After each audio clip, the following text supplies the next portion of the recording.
Good morning all of you. आज पढ़ेंगे जयप्रकाश नारायण जी के बारे में।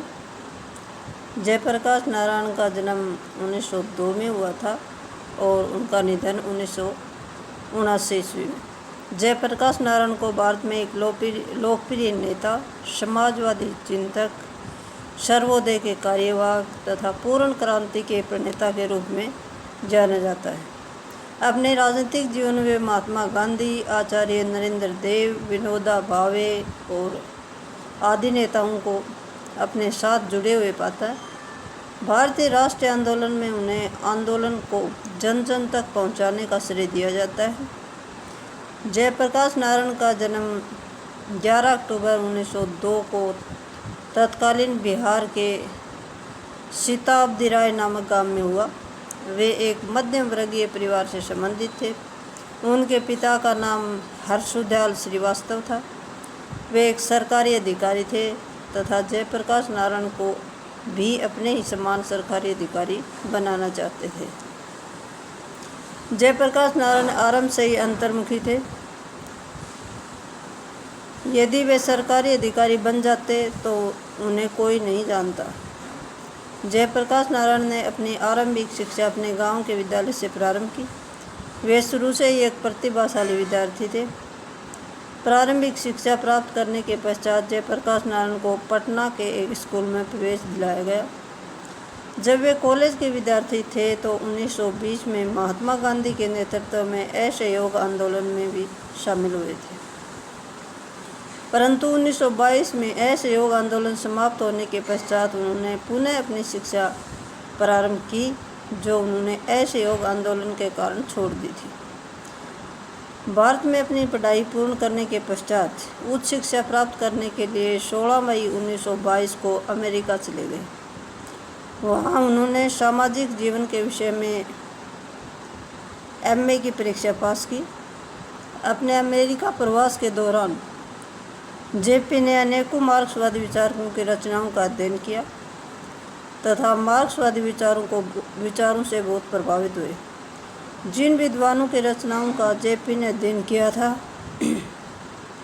उनमें Anatole Evanson, Maxim Gorky, Karl Marx, Lenin, Trotsky और MN राय आदि का नाम विशेष तौर पर वर्णनीय है। 1929 में जयप्रकाश नारायण अमेरिका से भारत आए। जयप्रकाश नारायण ने 1929 में भारत आकर सार्वजनिक जीवन में प्रवेश किया। इसके लिए भूमिका उनकी पत्नी के द्वारा पहले से ही तैयार कर दी गई थी। जयप्रकाश नारायण की पत्नी प्रभावती एक कांग्रेसी नेता की पुत्री थी तथा उन्होंने जयप्रकाश नारायण के अमेरिका प्रवास के दौरान गांधी जी के आश्रम में कार्य किया था। जयप्रकाश नारायण की पत्नी ने गांधी आश्रम के कार्य के दौरान ही ये निश्चय किया था कि वे ब्रह्मचारिणी रहेगी तथा देश की सेवा में अपने जीवन को अर्पित करेगी। जयप्रकाश नारायण के राजनीतिक जीवन का आरंभ पटना से ही आरंभ हो गया था, परंतु अमेरिका प्रवास के दौरान वे मार्क्सवादी साहित्य के संपर्क में आए तथा मार्क्सवाद का उन पर गहरा प्रभाव पड़ा। 1929 में भारत आने के पश्चात उन्होंने गांधी जी से मुलाकात की और इसके बाद वे पंडित जवाहरलाल नेहरू के संपर्क में आए। उन्होंने 1929 में लाहौर के राष्ट्रीय आंदोलन के इस ऐतिहासिक सम्मेलन में भाग लिया, जिसके अध्यक्ष पंडित जवाहरलाल नेहरू थे तथा उन्होंने पूर्ण स्वराज्य को राष्ट्रीय कांग्रेस का अंतिम उद्देश्य भी घोषित किया था। जयप्रकाश नारायण ने नेहरू जी को अत्यधिक प्रभावित किया तथा उन्होंने कांग्रेस का सचिव नियुक्त किया। 1930 तथा 1931 के सविनय अवज्ञा आंदोलन के दौरान जब महात्मा गांधी सहित सभी बड़े नेताओं को बंदी बना लिया गया था तो कांग्रेस की गतिविधियों को जयप्रकाश नारायण ने जारी रखा, परंतु सितंबर 1932 में उन्हें भी मद्रास रेलवे स्टेशन से गिरफ्तार करके नासिक जेल भेज दिया गया। जयप्रकाश नारायण के जीवन में नासिक जेल ने महत्वपूर्ण भूमिका निभाई। यहाँ पर उनकी मुलाकात अनेक समाजवादी नेताओं से हुई। इसमें अशोक मेहता, मीनू मशानी आदि प्रमुख थे। इन समाजवादी विचारकों ने एक समाजवादी गुट बनाने का निर्णय लिया। 1934 में जयप्रकाश नारायण ने आचार्य नरेंद्र देव, अशोक मेहता आदि नेताओं के साथ मिलकर कांग्रेस समाजवादी दल की स्थापना की। यह एक अलग राजनीतिक दल नहीं था, वरन कांग्रेस के सामाजिक नेताओं ने भारतीय राष्ट्रीय कांग्रेस के अंदर ही एक अलग समाजवादी गुट बनाया था। उनका उद्देश्य भारतीय राष्ट्रीय कांग्रेस में समाजवादी विचारधारा का समावेश करना था। नेहरू जी यद्यपि समाजवादी विचारों के समर्थक थे, परंतु वे इस गुट में शामिल नहीं हुए। द्वितीय विश्व युद्ध के दौरान समाजवादी नेताओं ने ब्रिटिश समाज के विरुद्ध जबरदस्त आंदोलन चलाया।